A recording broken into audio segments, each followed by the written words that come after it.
اب جو مسلمان نام ہے، نام تو مسلمان ہی رہے گا ہمارا، اگر اعمال غلط ہو جائیں تب بھی، کیونکہ ان لوگوں کا نام وہی رہا جن کے بعد دین امینڈ ہو کے ہمارے تک آیا۔ آپ لوگوں میں سے وہ لوگ جو کردار میں کمزور ہوں گے، نام مسلمان ہی کہلائیں گے۔ اس لیے مسلمانوں کی اجتماعی فلاح کی ضمانت نہیں ہے، ہاں مومنین کی اجتماعی فلاح کی ضمانت۔ مومنین کا مطلب کیا ہے؟ وہ لوگ جو اتنا ایمان لاتے ہوں کہ ان کو شک نہ ہو، یا جو کچھ مانا ہوا ہے اس کے مطابق ان کا عمل ہو۔ اب جو شخص مان رہا ہے کہ یہ اسلام ہے، کیا اسلام سچا دین ہے؟ ظاہر ہاتھ کرے گا سچا دین ہے، اسلام نے سچ پہ زور دیا ہوا۔ اب ایک دوسرا ہاتھ کھڑا کیا کہ ہم سب سچ بولتے ہیں، اب آگے ہاتھ باندھو گے۔ اب پھر ہم کون ہیں؟ پھر بھی ہم مسلمان ہیں۔ اسلام دین کون سا ہے؟ سچا، آج سچوں کا دیا ہوا سچا دین، سچ کے لیے یہی آپ کا۔ جو سچا نہیں ہے وہ پھر اس دین سے خارج، کہتے نہیں خارج نہیں ہے، اس کو مسلمان ہی کہو۔ تو اس لیے دوسرا نام دیا کہ مومن۔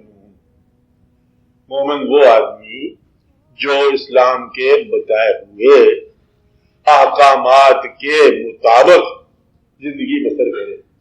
جھوٹ بولنے والا اور کلمہ پڑھنے والا مسلمان تو ہوگا، مومن نہیں کہلائے گا۔ اب بات سمجھے، تو یہ جو لوگ ہیں بزرگ فقراء یا علماء کرام، ان لوگوں نے مسلمانوں کو اور مومن بنانے کی صحیح جمیلہ کی، کیا کی؟ اسی کی دیکھو بھائی تم اللہ سچ ہے، سچ بولنا شروع کرو۔ تو آپ نے ان کی زندگی سے سچ نکالا اور رزق حرام نکالا اور وعدہ خلافی نکالی اور دنیا کا لوب نکال دیا، لالچ نکال دیا، گھبراہٹ نکال دی، پیسے سے محبت نکال دی، آسانی ہوگی۔ اور یہ باتیں ویسے نکالنا بڑا مشکل تھا، اسے کہتے ہیں تزکیہ۔ کیا کیا انہوں نے؟ ان کا تزکیہ نفس کیا اور ان کو اللہ کا ذکر سکھایا۔ تزکیہ نفس کا معنی یہ ہے کہ دنیا کو گرفت کرنے کی خواہش چھوڑ دی۔ کیا کیا؟ دنیا کو بہت گرفتار کرنے کی خواہش چھوڑ دی اور یہاں رہنے کی تمنا چھوڑ دی۔ اگر بات سمجھا رہی؟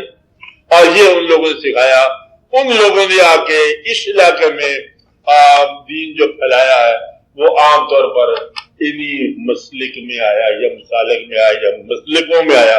کون سا دین؟ یہ اسلام وہ بزرگوں کے نام سے آیا۔ جس بزرگ نے وہ دین میں آسانیاں پیدا کی اسی کے نام سے وہ چل پڑا۔ قادری علماء کی بات بالکل وہی، ایسے کیسے علماء میں دقت یہاں آئی کہ یہ جو لکھا ہوا ہے کہ اللہ تعالیٰ کا یہ حکم ہے، یہ پیغمبر کے لیے بھی وہی ہے، ہمارے لیے بھی وہی ہے، بالکل بجائے پیغمبر کی زبان سے نکلا ہوا اور ایک عام آدمی کی زبان سے نکلا ہوا وہی حرف دو معنی کر دے گا۔ یہ بات سمجھ آتی عام طور پر علماء۔ کون سی بات؟ کہ ایک ہی لفظ اگر پیغمبر کی زبان سے نکلے تو اس کا معنی اور ہوتا ہے، اور ایک جھوٹے آدمی کی زبان سے نکلے تو اس کا معنی اور ہوتا ہے۔ اللہ کا لفظ جو ہے جب پیغمبر کہے تو اس کا اور معنی ہے، اور ایک عام آدمی جو کہے تو اس کا مطلب اور ہو جاتا ہے، وہ اللہ ہی اور ہو جاتا ہے۔ کیسے؟ خواہش مند آدمی کا اللہ کچھ خواہش ہے۔ بیمار جب کہتا ہے یا اللہ، وہ کیا کسی کہہ رہا ہے؟ شفا دینے والا۔ وہ باقی اللہ کو نہیں پکار رہا کہ میں اپنے اللہ کو یاد کر رہا ہوں۔ بیمار آدمی اللہ کو یاد کر رہا ہے، کیا کر رہا ہے؟ شفا کو یاد کر رہا ہے۔ غریب آدمی آج کل بڑا یاد کر رہا ہے اللہ کو، وہ کیوں؟ پیسہ دینے والا، رزق دینے والا۔ کہتے ہیں اللہ کو یاد کر رہے ہیں اور باہر جانے کا سفر کا ویزا نہیں مل رہا، اللہ کو یاد کر رہا ہے۔ اب مکان نہیں بن رہا، کس کو یاد کر رہا ہے؟ اللہ کو یاد کر رہا ہے۔ تو اللہ کو یاد کرنا ضرورت کے مطابق اور ہے اور بغیر ضرورت کے اللہ کو یاد کرنا اور ہے، اور اللہ کی حکم کے مطابق یاد کرنا اور ہے۔ یہ پیغمبروں کا کام ہے کہ اللہ کو اللہ کے مزاج کے مطابق یاد کرنا، کہ اسے محبت بھی کرنا، اطاعت بھی کرنا۔ ہمارے ہاں کے محبت کرنے والا ہو عام طور پر باغی ہو کے بیٹھ جاتا ہے دین سے، لوگوں نے کہا اس کے دریافت کے کنارے بیٹھ گئے تو عام طور پر کچھ ہو جاتا ہے. اس لیے اطاعت بھی کرنا. حضور پاک صلی اللہ علیہ وسلم لوگوں نے کہا کہ یا رسول اللہ صلی اللہ علیہ وسلم آپ تو پیغمبر ہیں اور اللہ کے محبوب ٹھہرے، اب اللہ نے اعلان کر دیا کہ ان اللہ و ملائکتہ یصلون علی النبی، اب آپ اتنی ریاضتیں کیوں کرتے ہیں؟ آپ وہ جاگتے ہو آدھی رات تک باتیں کرتے رہتے، ساری ساری رات روتے رہتے ہیں. تو آپ نے فرمایا کہ دیکھو کیا تم چاہتے ہو کہ میں اس کی مہربانیوں پر شکر گزار نہ بنوں؟ تو یعنی کہ یہ اللہ تعالیٰ کی مہربانیوں کا شکر ہے کہ دراصل یہ عبادت ہے. اللہ روح بھیجے تب بھی اللہ ہے. میں آپ کو پہلے بتا رہا ہوں کہ ایسا نہ ہونا کہ اللہ کی بات میں آ جانا عبادت ہے اور جاتے جاتے کبریائی کر جاتے. محبت کرتے کرتے آپ بڑی عنایات کرتے کرتے تو آزمائش سے گزار ضرور لینا ہے. اللہ تعالیٰ جو اسے واپس ضرور لانا ہے. آپ کو بھیجا ہوا ہے لمیٹڈ ٹائم کے لیے. بڑی محبت ہو جائے اللہ کے ساتھ تب بھی جہاں اسے چھوڑنا نہیں ہے، یہ پکی بات ہے. آپ کو بات سمجھا رہی ہے کہ اسے بلا ضرور لینا ہے. جیسے آپ کے والدین کو بلایا، آپ کے بزرگوں کو بلایا، اس طرح آپ کو بلائے گا. آپ کے پیغمبروں کو بلایا بلائے گا ضرور. جتنی محبت کرو اللہ تعالیٰ اس معاملے میں رعایت نہیں کی. اگر رعایت کی دنیا میں رکھنے کی تو ابلیس کو رکھا اس حالت میں کیسے فرعون کو رہنے دیا. مطلب یہ ہے کہ اپنے قریبیوں کو بہت جلدی بلاتا ہے ہر دفعہ. تو اللہ سے ہم بات اگر اللہ کی مرضی ہی مانگیں تو ہمیں آسانی ہو جائے گی. میں بزرگان دین کی بات کر رہا ہوں، انہوں نے لوگوں کو اسلام کے قریب لانے کی اور روحانی طور پر کوشش کی، ان کا تزکیہ نفس کیا، خواہشات میں کمزوری کی. جس بزرگ نے جو تعلیم دی اس کا نام اس تعلیم میں شامل کر دیا گیا، چشتی، قادری، نقشبندی، سہروردی وغیرہ. تو اب یہ سارے سلسلے، اس میں فوقیت کا نام نہیں ہے کہ یہ فوقیت کون کرتا ہے کہ ہمارا پیر تمہارے پیر سے بلند ہے. جس کا پیر بہت بلند ہے اور وہ دوسرے کو عزت دے گا. عزت کا، اپنی عزت کا اعلان دراصل یہ اپنی کم ظرفی کا اعلان ہے. ہمیشہ دوسرے کی عزت کرو. تو سچا پیر کس کا ہے؟ جو دوسروں کے پیر کو سچا مانے. سچ کرو، سچ مانو اور عزت افزائی کرو. اس کو ایک اور طریقے سے بات سمجھو. اور مثال کے طور پر ایک آدمی الیکشن لڑ، الیکشن قریب آپ کو بات سمجھ آئے گی. اس کا ایک ساتھی ہے، ڈیووٹیڈ فیتھفل سرونٹ. وہ کہتا ہے کہ دیکھو ان لوگوں کو کنٹیکٹ کرو ووٹ کے لیے. وہ جو سرونٹ ہے نا فیتھفل، دفعہ کرو یہ چھوٹے قد کے بندے، یہ کیا ہے؟ اچھا کہتے ہیں اس کو بلاؤ. کہتے ہیں اسے پچھلی دفعہ آپ کہتے ہیں کیا کرنا اس کی دفعہ. یہ تو میرا خیال ہے آپ کے عزت نہیں کرتے، ان کو بھی ووٹ دے لیے جائے. تو وہ گھر سے نکالتا ہے. نکالنے کے بعد اجتماع قائم رہے گا؟ اس کا نہیں رہے گا. تو وہ شخص جو امت سے مسلمانوں کو نکالتا ہے اس شخص کا اپنا مقام کیا ہوگا؟ اپنا مقام غلط ہوگا.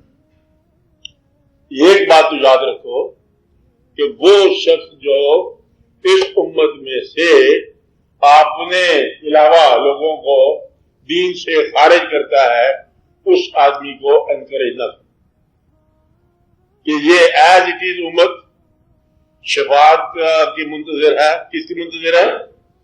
حضور پاک کی رحمت کی منتظر ہے. اگر تمہیں رحمت کا بھروسہ ہے کہ رحمت تمہیں تمہارے گناہ سے بچا لے گی تو اس کو بھی بچا لے گی. اور تم جب تک اس کو رحمت سے محروم رکھنا چاہتے ہو تم آپ رحمت سے محروم ہو. ایک بات نکتہ یاد کر لو، وہ شخص جو دوسرے کو اسلام سے محروم کرتا ہے، رحمت سے محروم کرتا ہے، کہتا ہے تمہارے اوپر کبھی رحمت نہیں آئے گی، تیرے پر اللہ کا غضب ہو جائے گا، تو عین ممکن ہے کہ وہ آپ تکلیف میں ہو۔ تو حضور پاک نے مطلب اکثر فرمایا کہ وہ شخص مجھے بہت عزیز ہے جو امت کی فلاح کی دعا کرے، اور وہ شخص جاگنے والا جو رات کو دعا کرتے وقت کہ یا رب العالمین اس امت کے جمیع گناہ کو معاف فرما، تو اس شخص کے لیے بڑا رحمت کا مقام ہے۔ حافظ قرآن بھی یہاں سے پڑھا کہ لا تقنطوا من رحمت اللہ، کہ آپ اللہ کی رحمت سے مایوس نہ ہونا۔ کیا مطلب؟ کہ اللہ اپنی رحمت مسلمانوں کے لیے عام کرے۔ اللہ کی رحمت اگر ہو گئی تو پھر دقتوں کے اندر آسانی پیدا ہو جاتی ہے، الجھنوں میں سلجھاؤ آ جاتا ہے، اور غریبی میں دولت پیدا ہو جاتی ہے، اور گناہوں میں بھی آگے کہا کہ وہ یغفر الذنوب جميعا، پڑھا نا آپ نے؟ اللہ نے کہا کہ میں تمہارے جمیع گناہ معاف کر دیتا ہوں۔ جمیع گناہ کا مطلب کہ جو تم نے مجموعہ گناہ کیا ہے اس کو ہم معاف کر دیتے ہیں۔ اس لیے اللہ کی رحمت سے تم مایوس نہ ہو کہ وہ گناہ کیسے معاف کرتا ہے، یغفر الذنوب جميعا، کہ وہ جمیع گناہ کو معاف فرماتا ہے۔ ایسی بات ہے نا؟ پھر اللہ نے جہاں نے پڑھا ان رحمت اللہ قریب، اللہ کی رحمت قریب ہے محسنین کے۔ محسنین کون ہوتے ہیں؟ دوسروں پر احسان کر رحمت کی قریب، وہ راز مل گیا۔ قرآن پاک کا راز کیا ہے؟ دوسروں پر احسان کرو۔ احسان کا معنی جہاں دوسرے کا حق نہیں ہے وہاں دو۔ کیا ہے؟ جہاں دوسرے کا حق نہیں بنتا تمہاری نگاہ میں وہاں اس کو دو۔ دوسروں پر احسان کرو، تیرے لیے رحمت جو ہے قریب ہے۔ ان رحمت اللہ قریب من المحسنین، محسنین کے قریب پائی جائے گی اللہ کی رحمت۔ تو گویا کہ آپ اگر محسن بن جاؤ، احسان کرنے والے بن جاؤ، تو اللہ کی رحمتیں آپ کے قریب آ جاتی ہیں۔ موٹی موٹی باتیں اگر یہ سمجھ آ جائیں تو اللہ تعالیٰ پر بھروسہ ہر حال میں۔ اب اللہ کیسے آزما رہا ہے؟ غریبی میں اور امیری میں جس آدمی کا اللہ کے ساتھ تعلق فرق نہیں پڑتا، پار ہو گیا، پاس ہو گیا۔ کون پاس ہو گیا؟ صحت میں اللہ وہی جو بیماری میں، غریبی میں اللہ وہی جو آپ کے دولت مندی کے زمانے میں، ہر حال میں آپ کا تعلق اللہ کے ساتھ نہ بدلے۔ یہ بڑا آسان سی بات ہے۔ اگر آپ کر جاؤ تو مشکل ہے، تب بھی کر جاؤ۔ کیا ہے کہ اللہ کے ساتھ دیکھو، بڑے بھائی کے ساتھ تعلق بن سکتا ہے۔ اب 10 روپئے مانگنے سے دیے نہیں کہتے چنگا بڑا بھائی ہے، ہم لوگ دوسری جگہ مل جائیں گے، بھاگ جائیں گے۔ اللہ سے 20 سال سے مانگ رہے 10 روپئے نہیں دیے، تعلق قائم رہے۔ تو پیسہ دینا دے، ہمارا سجدے تو قبول کر، تو تعلق جو ہے فرق نہ پڑے۔ کیا ہے؟ عام حالات میں مل کہتے ہیں دیکھو جی میں اپنی 6 دن سے میں نماز پڑھتا جا رہا ہوں، یہ واقع نہیں ہو رہا، خاطر نہیں آ رہا، چٹھی کا انتظار کر رہا ہوں، چٹھی آئے یا جہنم میں جائے۔ آپ اللہ کے اوپر بھروسہ کرتے جاؤ۔ کیا کرو؟ اللہ کے ساتھ تعلق جو ہے نا وہ کمزور نہ ہو۔ بس یہ ہے اس کا راز کہ غریبی ہو، امیری ہو، دولت ہو، ہر حال میں ہم اللہ پر راضی رہنے والے ہیں۔ جو اللہ پر راضی رہنے والا ہے اس کے لیے اللہ راضی ہے۔ اللہ کو راضی کرنے کا آسان طریقہ آپ کو بتا رہا ہوں۔ آسان کیا ہے؟ تم اللہ پر راضی ہو جاؤ۔ اگر تم اس پر راضی ہو گئے تو اللہ تم پر راضی ہو جائے۔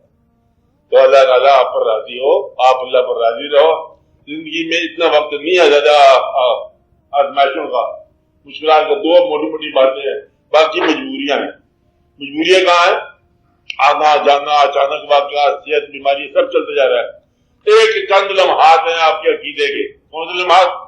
کہ غریبی میں آپ کو مایوسی نہ ہو اور دولت میں آپ کو فخر نہ ہو۔ بس آسان سی بات ہے۔ دولت ہے تو اللہ کی راہ میں لگے، غریبی ہے تو اللہ کی راہ میں۔ اور یہ چھوٹی چھوٹی 2 باتیں کر لو تو آپ کا دین بہت آسان ہو گیا۔ کیا آسان ہو گیا؟ غریبی بھی اللہ کے لیے، دولت بھی اللہ کے لیے۔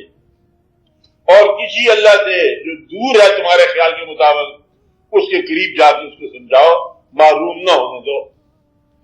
تم اگر دین پر ہو تو اپنے بھائی کو معلوم نہ ہونے دو، اور اگر تم نہیں ہو دین پر تو پہلے تحقیق کر لو کہ تم ہو کہاں پر۔ تمہیں سارے کافر نظر آتے ہیں آپ کے علاوہ، اپنے علاوہ، تو کہیں نہ دیکھو کہ آنکھ میں کہیں نقص تو نہیں ہے۔ ہوتا بعض اوقات چیزیں چیزیں نظر آتی ہیں۔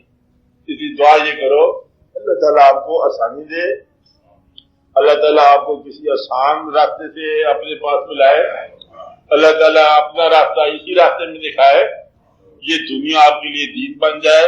دعا کرو کسی نیک کے کام آ جاؤ، کسی نیکی کے کام آ جاؤ. دین یا مسلک اس کا اچھا جو دوسرے کے مسلک کی داد دے. مسلک کس کا اچھا؟ جو دوسرے کے مسلک کی داد دے. ہم اس لیے اچھے ہیں کہ ہم تمہیں اچھا کہتے ہیں. آپ بات سمجھے آپ صاحب؟ تو آپ کا قادری ہو اس لیے کہ باقی سارے مسلک کو اچھا کہتے ہیں. قادری کون ہوتا ہے؟ جو سب کو اچھا کہے، سب کا استقبال کرے، تو اس کے بعد گنجائش ہوتی ہے. اور قادری کا ہوتا ہے مثلا سمندر ہے جو سب دریاؤں کا استقبال کرے، تو خود ہی سمندر بن جائے گا. استقبال کرو گے تو سمندر بن جائے گا. تو قادری اللہ کریم آپ ہی ہے. بس اللہ کا دین جو ہے وہی قادری ہوتا ہے، اور اللہ تعالیٰ کی ذات ہی قادر مطلق ہوتی ہے. اس لیے بہتر یہ ہے کہ دعا کرو، کنٹریبیوٹ کرنے والے بنو، احسان کرنے والے بنو. ان رحمت اللہ قریب من المحسنین. احسان کرنے والے کے لیے رحمت قریب ہے. تقسیم کرو.